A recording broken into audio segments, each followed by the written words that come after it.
নমস্কার, নিউজ 18 বাংলায় জনতার দরবারে আমি অয়ন আপনাদের জানাই স্বাগত। Good evening. আবার বাংলাদেশ ইস্যু নিয়ে অনেক দিন পরে আলোচনা করব, কারণ বাংলাদেশের ঘুম উড়েছে।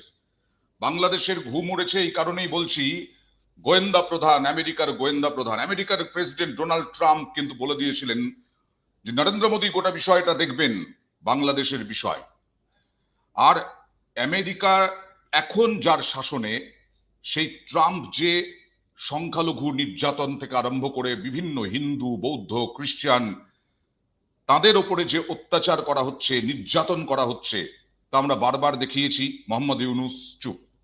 মোহাম্মদ ইউনূস কোনো কথা বলেননি, একটা কথাও বলেননি, বরং সংখ্যালঘু নির্যাতন হচ্ছে না বলেছেন। এখানে মৌলবাদের কোনো স্থান নেই বলেছেন, কিন্তু জামাতরাই আজকে এই মোহাম্মদ ইউনূসকে চালাচ্ছে। আর এই সংখ্যালঘুদের ওপর নির্যাতন নিয়েই তুলসি গাবার্ড, যিনি গোয়েন্দা প্রধান আমেরিকার, তিনি হুঁশিয়ারিও দিয়ে রাখলেন, তিনি সমালোচনা করলেন। তার আক্রমণের মুখে বাংলাদেশ অত সহজ নয়।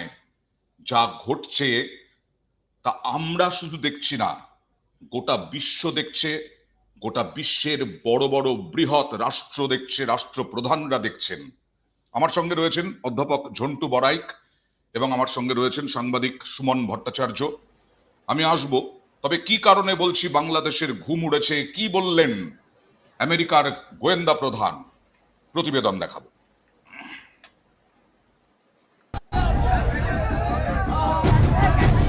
বাংলাদেশের পরিস্থিতি নিয়ে আমেরিকার গোয়েন্দা প্রধান তুলসি গাবার্ডের মন্তব্য বিভ্রান্তিকর, এমনটাই দাবি বাংলাদেশের অন্তর্বর্তী সরকারের। বাংলাদেশে সংখ্যালঘুদের ওপর নির্যাতনের অভিযোগ নিয়ে উদ্বেগ প্রকাশ করেছেন আমেরিকার গোয়েন্দা প্রধান। ভারত সফরে এসে মার্কিন গোয়েন্দা প্রধানের এই মন্তব্যে আপত্তি জানিয়েছে বাংলাদেশের অন্তর্বর্তী সরকার। তার মন্তব্য বাংলাদেশের ভাবমূর্তি এবং সুনামের জন্য ক্ষতিকর বলে মনে করছে মোহাম্মদ ইউনূসের অন্তর্বর্তী সরকার। কিন্তু কি বলেছেন তুলসি? তিনি বলেন, বাংলাদেশে দীর্ঘদিন ধরে হিন্দু, বৌদ্ধ, খ্রিস্টান, ক্যাথলিক সহ অন্য ধর্মীয় সংখ্যালঘুদের দুর্ভাগ্যজনক নির্যাতন, হত্যা, হেনস্থা আমেরিকা সরকার, ডোনাল্ড ট্রাম্প এবং তার প্রশাসনের উদ্বেগের কারণ হয়ে দাঁড়িয়েছে। তিনি আরো জানিয়েছেন, ট্রাম্পের নতুন মন্ত্রিসভা এবং বাংলাদেশ সরকারের মধ্যে নিয়ে সবেমাত্র কথাবার্তা শুরু হলেও বিষয়টি উদ্বেগে রেখেছে তাদের। মার্কিন গোয়েন্দা প্রধানের মতে, ইসলামিক সন্ত্রাসবাদীদের বিভিন্ন গোষ্ঠীর ভাবধারা এবং লক্ষ্য একই, ইসলামিক খেলাফত নীতি এবং শাসন চালু করা।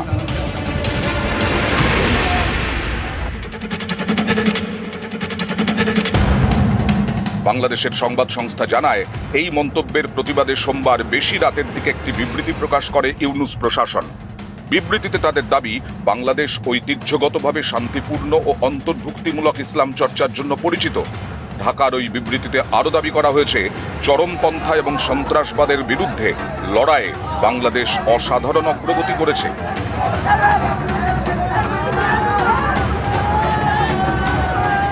ভারত সফরে এসে সোমবার প্রথমে কেন্দ্রীয় প্রতিরক্ষা মন্ত্রী রাজনাথ সিং, জাতীয় নিরাপত্তা উপদেষ্টা অজিত ডোভাল এবং পরে প্রধানমন্ত্রী নরেন্দ্র মোদীর সঙ্গে বৈঠক করেন গাবার্ড। এক ভারতীয় সংবাদ মাধ্যমকে সাক্ষাৎকারও দেন। Here in India, in Bangladesh, so this is a threat that I know Prime Minister Modi also takes seriously, and one where the leaders of our two countries will work together to try to identify and defeat that threat. ওই সাক্ষাৎকারে মার্কিন গোয়েন্দা প্রধান জানান, বাংলাদেশে ধর্মীয় সংখ্যালঘুদের হত্যা, নির্যাতন নিয়ে উদ্বেগে রয়েছে আমেরিকা, বিশেষত হিন্দু, বৌদ্ধ এবং খ্রিস্টানদের নিয়ে। তিনি আরো জানিয়েছেন, বাংলাদেশে ইসলামিক সন্ত্রাস নিয়েও যথেষ্ট অস্বস্তি রয়েছে আমেরিকার। নতুন প্রেসিডেন্ট ডোনাল্ড ট্রাম্প এই ভাবধারাকে নির্মূল করতে বদ্ধপরিকর বলেও জানিয়েছেন তুলসি।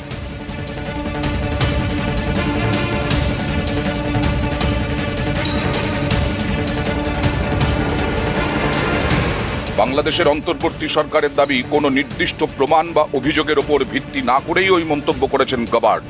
আমেরিকার গোয়েন্দা প্রধানের মন্তব্য, গোটা বাংলাদেশকে অন্যায় এবং অতিরঞ্জিতভাবে তুলে ধরা হয়েছে বলে দাবি ইউনূস প্রশাসনের। তাদের বক্তব্য, অন্য অনেক দেশের মতো বাংলাদেশও চরমপন্থার চ্যালেঞ্জের সম্মুখীন হয়েছে, তবে আমেরিকা সহ বিভিন্ন আন্তর্জাতিক গোষ্ঠীর সহযোগিতায় আইন শৃঙ্খলা, সামাজিক সংস্কার এবং অন্য সন্ত্রাস বিরোধী তৎপরতার মাধ্যমে ওই চ্যালেঞ্জের ধারাবাহিকভাবে মোকাবিলা করা হচ্ছে। আমি সুমনদার কাছে যাব যে কত বড় মিথ্যাচার করছে বাংলাদেশ সরকার, যে তারা নাকি সন্ত্রাসবাদের বিরুদ্ধে, চরমপন্থার বিরুদ্ধে অসাধারণ অগ্রগতি করেছে, আর দাবি করছে যে আমেরিকার গোয়েন্দা প্রধান তিনি তথ্য প্রমাণ না নিয়ে ভারতের মতো দেশে এসে এই সমস্ত কথা বলে গেলেন। দেখুন অয়ন, আমরা এই আলোচনাটায় ঢোকার আগে দুটো জিনিস বুঝতে হবে যে হু ইজ তুলসী গাবার্ড।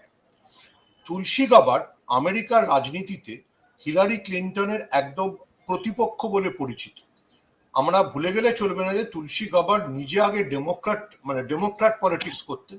উনি ডেমোক্র্যাটদের হয়েই হাউস অফ রিপ্রেজেন্টেটিভ নির্বাচিত হয়েছিলেন, কিন্তু তারপর বিভিন্ন রাজনৈতিক ঘটনাবলীর মধ্যে দিয়ে উনি ডেমোক্র্যাট দল থেকে বেরিয়ে গিয়ে পরবর্তীকালে ট্রাম্প প্রশাসনে আসেন, এবং ওনার সঙ্গে হিলারি ক্লিন্টনের যে বিরোধ, সেই বিরোধের একটা বড় পার্ট কিন্তু হচ্ছে এই নিয়ে যে উনি বারবার বলেছেন যে হিলারি ক্লিন্টন যেভাবে ডেমোক্র্যাট দলকে চালান এবং যেভাবে ডেমোক্র্যাট প্রশাসনকে প্রভাবিত করেন, তাতে বিভিন্ন দেশে আই কোট, তুলসী গাবার্ডকে আমি কোট করছি, ইসলামী সন্ত্রাস বৃদ্ধি পায়।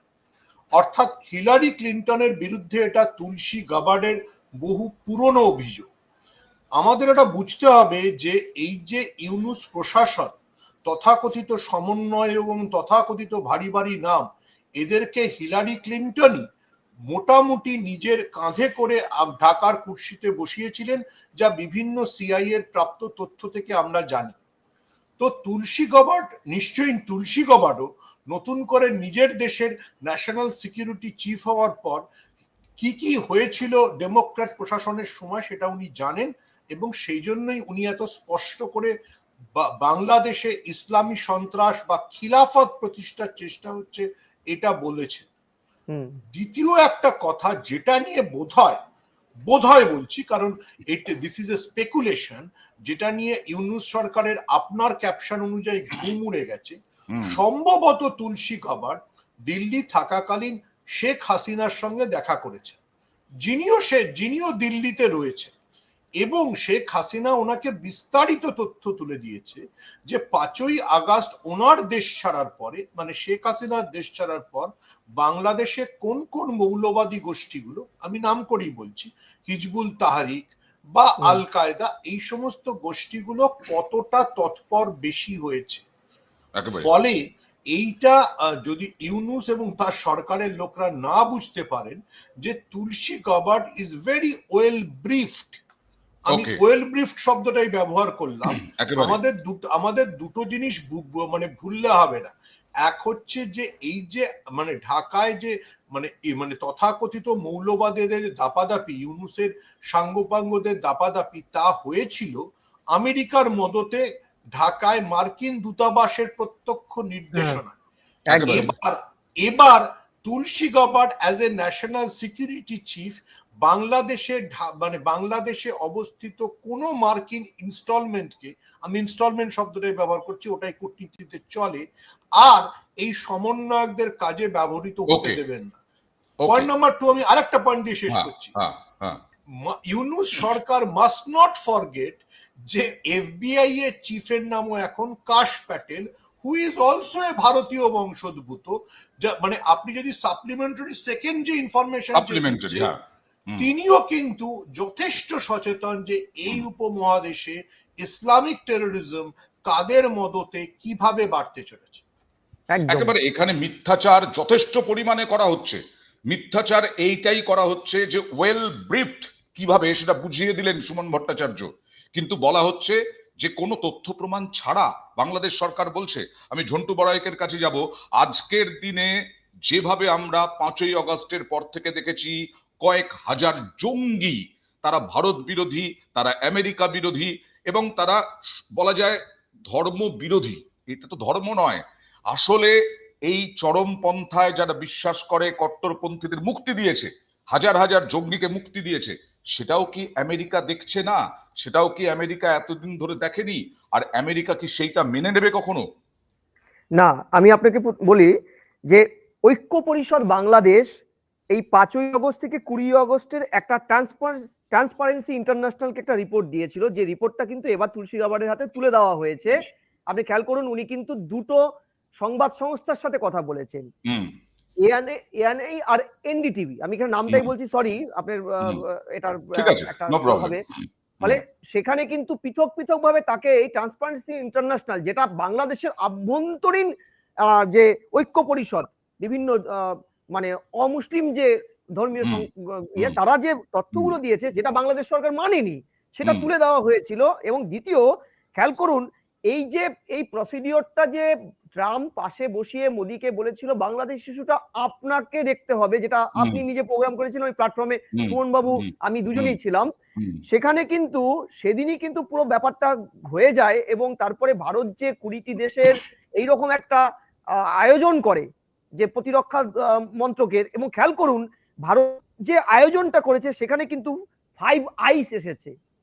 এই যে 5 eyes, UK, Canada, US, Australia, New Zealand, এটা কিন্তু সিগনিফিকেন্ট। এবং আরেকটা বড় সিগনিফিকেন্ট পার্ট হচ্ছে, দেখুন ভারতের গোয়েন্দা সংস্থার পাশাপাশি যেখানে পররাষ্ট্র দপ্তরকে ইন্টারফেয়ার করার কথা ছিল, সেখানে ভারত কিন্তু ভারতের প্রতিরক্ষা মন্ত্রী গিয়ে দেখা করেছেন। তার মানে কি লার্জ স্কেলে কোনো কিছু হতে যাচ্ছে, মানে আমরা শুধু ডটগুলো পেয়েছি, ডটগুলো এবার জয়েন করার পালা। এই যে এই জায়গাটা, কালকে দেখুন, কালকে রাজনাথ সিং দেখা করেছেন। মানে মূলত কি হয়, এই ধরনের কোন একটা দেশ আয়োজন করলে এটা পররাষ্ট্র পাঠ হয়ে যায়। সেখানে কালকে পররাষ্ট্র মন্ত্রকের কোন রকম আপনি সিগনিফিকেন্ট কোনো ভূমিকা দেখতে পাবেন না। দেখা গেছে আমাদের মানে প্রতিরক্ষা মন্ত্রকের পুরোপুরি ইন্টারভেনশন। তাহলে কি এই, আর দ্বিতীয় হচ্ছে, কখন ভারত এই আয়োজনটা করলো, যখন কন্টিনিউয়াস পাকিস্তান থেকে থ্রেট আসছে, এবং পার্শ্ববর্তী আরেকটি দেশ বাংলাদেশ থেকে কন্টিনিউয়াস থ্রেট আসছে ভারতের আভ্যন্তরীণ সুরক্ষার প্রশ্নে, ঠিক ওই মুহূর্তে ভারত আয়োজনটা করছেন। এবং সেই আয়োজনে শুধু 5 আইজ আসেনি, আমি দেখছিলাম মেগা মেগা মানে মেগা, এই যে ভারতের মিনি ভারত, ট্রাম্পের যে প্রশাসন, মিনি ভারতের একটা কনসেপচুয়াল পার্ট হচ্ছে make America great again, mega. তাদের প্রতিনিধি, যে এই যে নতুন একটা সংস্থা তৈরি হয়েছে আমেরিকাতে, তারা কিন্তু পুরোপুরি যুক্ত হয়েছেন। এবং খেয়াল করুন, 20টি দেশের অনুষ্ঠানে জয়েন করার আগে আনুষ্ঠানিকভাবে ভারতের সাথে আলাদাভাবে তুলসী গাবার্ড বসলেন, এবং ওকে, বসার পরে স্টেটমেন্টটা দিলেন। হুম, এটা কি আমরা কতগুলো ডট আকারে পেলাম, বা আমরা কতগুলো ছোট ছোট ল্যাচ পাচ্ছি, যেগুলোকে আমরা যোগ করে বৃহত্তর কোনো একটা উপমহাদেশে পরিবর্তনের জায়গা পাবো? কারণ ট্রাম্পের কিন্তু ক্ষমতায় বসার একটাই মূল নীতি নিয়ে তিনি বসেছেন, ইসলামিক ফান্ডামেন্টালিজমকে তিনি চুরমার করে দেবেন, ভেঙে ফেলবেন। এই ইসলামিক পলিসিটা চরমপন্থাকে একেবারে ভেঙে ফেলবেন। আর তারপরে আমরা যেটা বললাম, আপনি যেটা বলছিলেন প্রতিরক্ষা মন্ত্রীর সঙ্গে বৈঠক করেছেন, তারপরে প্রধানমন্ত্রীর সঙ্গেও বৈঠক করেছেন। সেই ইয়েস ইয়েস প্রধানমন্ত্রীর সঙ্গে বৈঠকের প্রতিবেদনও দেখাবো, তবে তার আগে সুমনদার কাছে আসবো। যে ইসকনের ওপরে বারবার আক্রমণ, ইসকনকে দেশ বিরোধী প্রায় ঘোষণা করা, এবং এই যে বারবার করে চিন্ময় কৃষ্ণ দাসের কথা উঠে আসছে, তাকে জেলে ভরে রাখা, এটাও কি আমেরিকার পক্ষে সহ্য করা কঠিন? মিউট আছে। দেখুন, এই পুরো বিষয়টার মধ্যে কিছু ব্যক্তিগত বিষয় আছে। এক হচ্ছে yes Tulsi Gabbard, who is known, আমি আবার রিপিট করছি, who is known as a Krishna ভক্ত। হুম, ফলে আপনি একজন কৃষ্ণ ভক্তর কাছে যদি বলেন যে ইসকন একটি সন্ত্রাসবাদী সংগঠন, হুম, এবং চিন্ময় কৃষ্ণ দাসকে যদি এখনো জেলে পুরে রাখা হয়, তাহলে সেটা তুলসী গবার্ডের পক্ষে ব্যক্তিগতভাবে খুব সুখকর বিষয় না।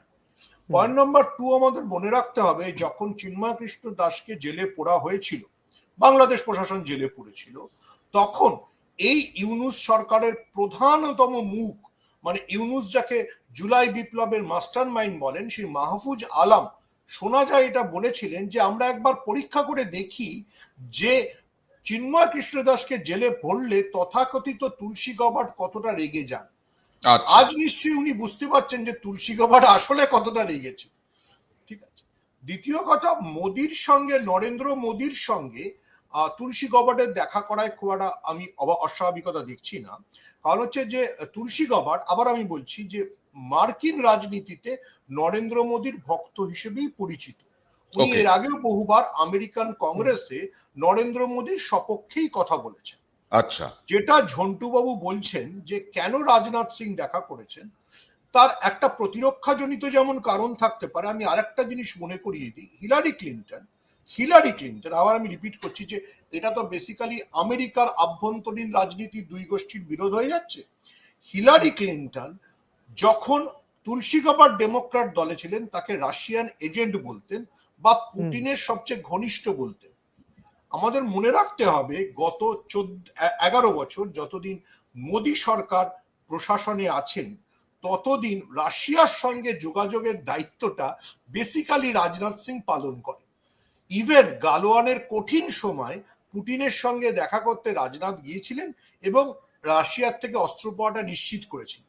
ফলে যদি তুলসী গাবার্ডের মস্কোর প্রতি কোনো দুর্বলতা থাকে সেটাকেও এক্সপ্লয়েট করতে অন্তত রাজনাথ সিং কোনো দ্বিধা করবেন না। মাথায় রাখবেন যেটা ঝন্টু বাবু বললেন, আমি সেটা একটু এক্সটেন্ড করি, যেটা সাধারণত জয়শঙ্করের বলার কথা যে আপনি খালিস্তানিদের আমেরিকায় নিবৃত্ত করুন, সেটা কিন্তু